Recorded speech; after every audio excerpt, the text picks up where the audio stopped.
자, 두 번째 선 한번 가보도록 하겠습니다. 댓글 컨텐츠고 영상 제목: 우리나라 대다수가 부자가 아닌데 소비를 부자처럼 합니다. 저 사람 월급에 저 차가 맞나 싶은 차들은 턱턱 사서 몰고 다닙니다. 라는 영상에 달린 댓글입니다. 사실 엄밀히 따지면 명품이나 해외여행, 외차 같은 것들은 사실 엄밀히 따지면 부자들의 소비였어요. 부자들의 소비. 여러분, 지금이 아니라 한 20년 전을 한번 생각해보세요. 20년 전.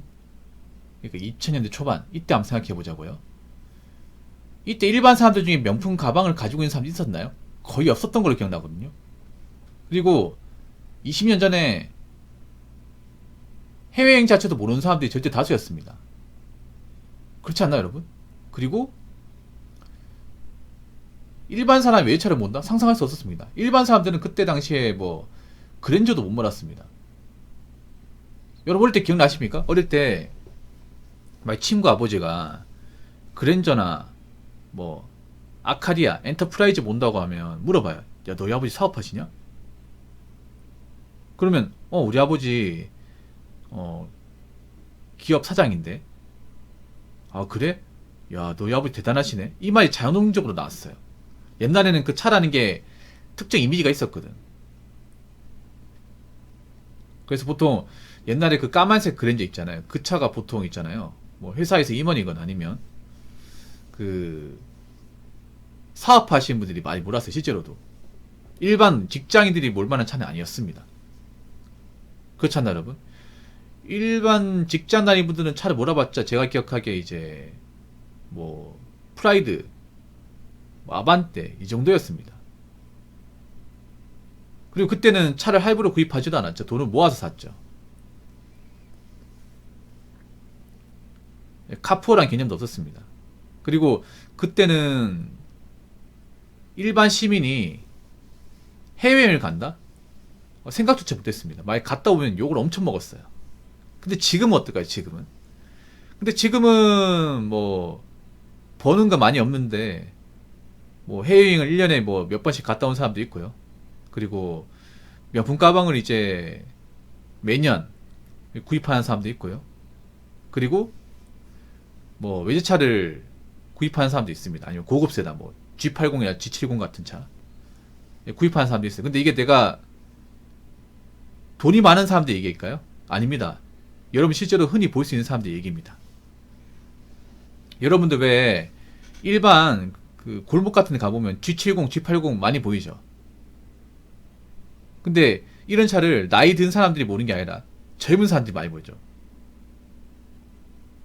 그리고 해외여행 갔다 온 사람들도 뭐 직장 오래 다니고 휴가 차원에서 갔다 오는 게 아니라 뭐 직장을 그만두고 갔다 온다거나 아니면 아직 사회생활을 실질적으로 경험하지 않은 사람들이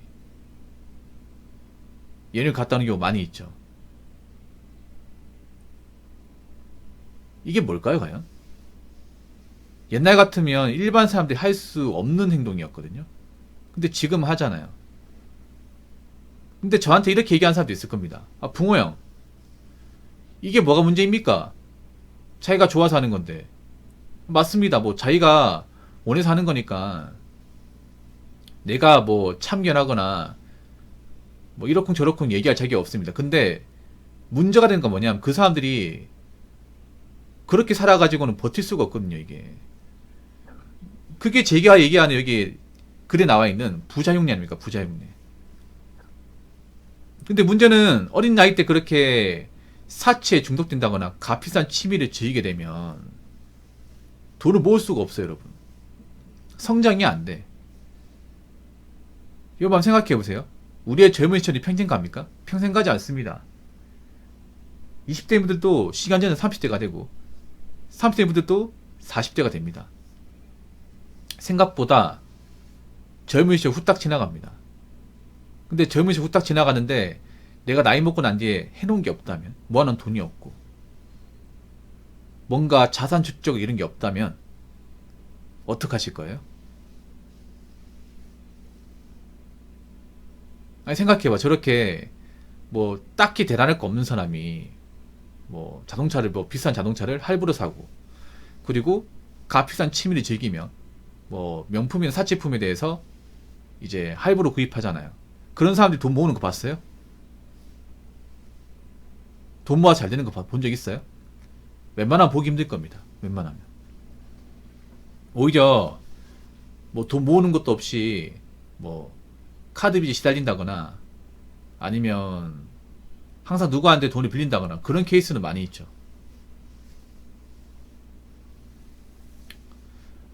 여러분 그게 절대 멋있는 게 아니야. 뭐 남들한테 있어 보이려고 뭐 좋은 가방 맨다거나 뭐 좋은 차를 몬다거나 그게 더 없어 보여 여러분. 그게 언제까지 갈 것 같아 그게. 여러분 항상 내가 얘기하는 거지만 사람은 자기 줄 알고 살아야 됩니다. 알고. 그리고 사치품에 중독이 되면 일반 물건들은 만족이 되지 않아요 여러분. 한번 생각해 보세요. 그 명품 브랜드 있다가 나이키 아디다스 있겠냐고요. 안 입을 거 아니야. 외차 모았던 사람이 과연 국산 자동차 몰까요? 국산 경차 몰까? 안 몰 거 아니야. 차로 안 보이겠지. 그렇지 않겠습니까? 그래서 어린 나이 때 이 사치품에 눈독 들이면 안 돼요. 아시겠죠? 자, 댓글 한번 읽어보도록 하겠습니다. 없으면 없는 대로 살아야지. 왜 빚내서 나중에 갚지도 못할 빚을 내는지 정말 한심할 따름. 빚 못 갚아서 괴인회생이니 파산이니 하는 짓들이 민폐를 넘어 정말 심각한 범죄인 줄 알긴 합니까? 정말이지 빚낸 게 고의가 아니었다는 확실한 증거를 제출 못하면 파산, 개인회생을 받아주지 말거나 받아주더라도 최소 6개월 혹은 1년 이상 걸리게 해서 결국 더러워서 빚을 갚게 해야 하거나 죽어도 못 갚겠다면서 한강에 가겠다고 하면 가도록 내버려 둬야 한다고 봅니다. 그래야 남의 도 무서운 줄 알고 빚 무서운 줄 알죠. 너무 좀 근데 세게 적으셨다.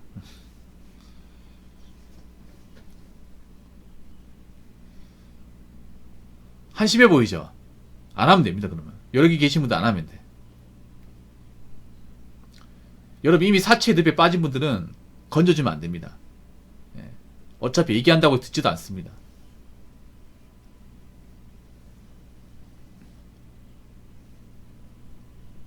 근데 그거 아십니까? 저 빚 못 갚는 사람들 있잖아요. 저 사람들이 이제 회생 받잖아요. 근데 회생을 안 받아주면 문제가 뭐냐 하면 더 큰 범죄로 이어집니다. 더 큰 범죄로. 그러니까 나라에서 회생 같은 거 받아주는 이유도 왜 받아주냐 하면 물론 열심히 돈 모으는 사람들 입장에서는 저 회생하는 분들 정말 눈에 가시처럼 보이겠지만 나라 입장에서는 저런 사람들 회생을 왜 받아주냐 하면 저렇게라도 살기 만들어줘야 그나마 이제 나쁜 쪽으로 안 빠지지. 만약에 회생마저 안 받아주고 뭐 빚 갚으러 가면 어떤 짓을 저지를지 모릅니다. 사람이라는 게 궁지에 몰리게 되면 나쁜 범죄를 저지를 가능성이 상당히 높아집니다.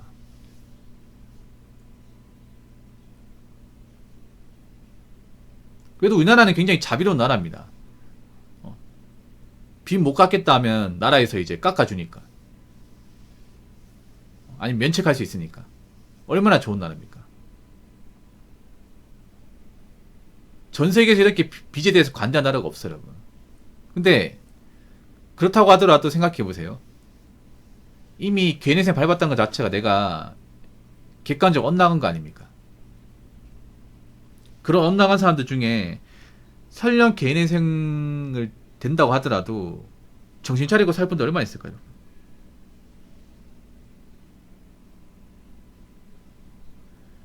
이미 개인회생 밟은 사람들 중에 뭐 제대로 갚는 사람도 있겠지만 다 갚고 나서 또 하려고 하는 사람도 있을 거면 또 빚지려고 하는 사람도 있을 거예요, 여러분. 지금 대한민국이 빚 때문에 굉장히 고통받는 사람도 많거든요. 빚 때문에. 여러분 그런 말 들어봤죠? 빚 없는 사람이 가장 부럽다. 뭐 빚만 없어서 성공이다. 그만큼 빚진 사람들이 많으니까 나온 말이겠죠.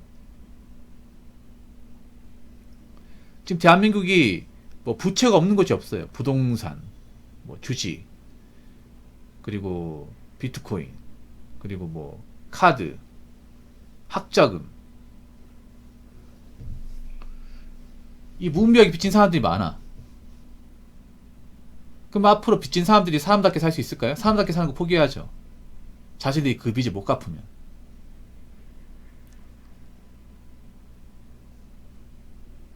앞으로 빚진 사람들 이미지가 점점 나빠질 겁니다. 왜냐면 사회를 뭔가 좀먹으니까. 앞으로 내가 뭐 빚을 못 갚는 것 자체만으로도 앞으로 직장 생활하기 힘들 겁니다. 제 생각에는.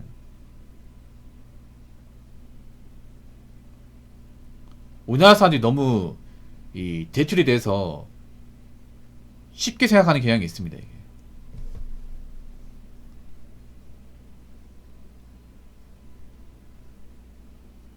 근데 앞으로 이제 사회가 어떻게 되냐면 빚 못 갚는 사람들에 있어서는 이제 정상을 안 봅니다. 정상을 안 봐요. 여러분, 자, 감히 말씀드리지만 개인회생 절차 받는 분 어디 가서 개인회생 밟았다 얘기하지 마세요. 그럼 님 진짜 사회생활 못합니다.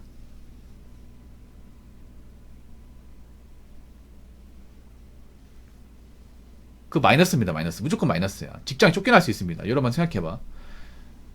만약 직장에서 누굴 내보내야 돼. 누굴 내보내는 게 좋을까? 근데 우리 회사에 딱 보니까 개인회생 절차 밟는 사람이 있네. 그 사람 내보내야겠네. 그런 생각 하지 않을까, 여러분?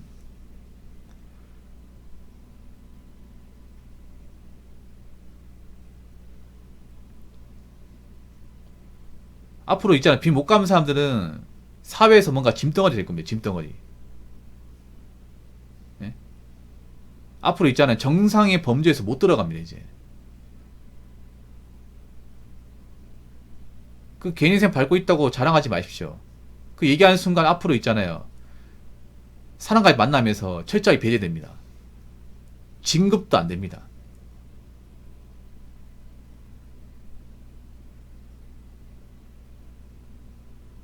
그래서 여러분 있잖아. 앞으로 빚 있으면 무조건 마이너스야. 그냥 단순히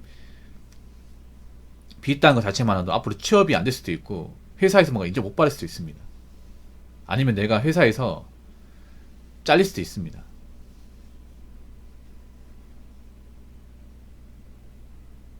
앞으로 이제 뭐 채용 같은 거 빡빡할 거 아닙니까? 그러면 어느 까지 볼까요, 여러분? 신용도도 보겠습니다. 신용도. 이 사람 비있나 없나도 따질 겁니다, 이제. 신용도도 좋냐 안 좋냐. 이 사람이 개인 인생을 밟았냐 안 밟았냐. 이런 것도 따질 겁니다.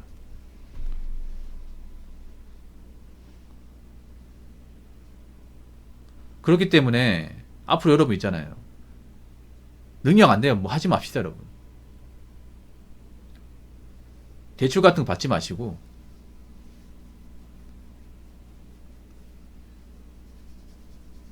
그리고 회생 같은 것도 하면 안 되고요. 본인 주체껏 능력껏 사시기 바랄게요. 아시겠죠? 자, 이상으로 두 번째 썰 마치도록 하겠습니다.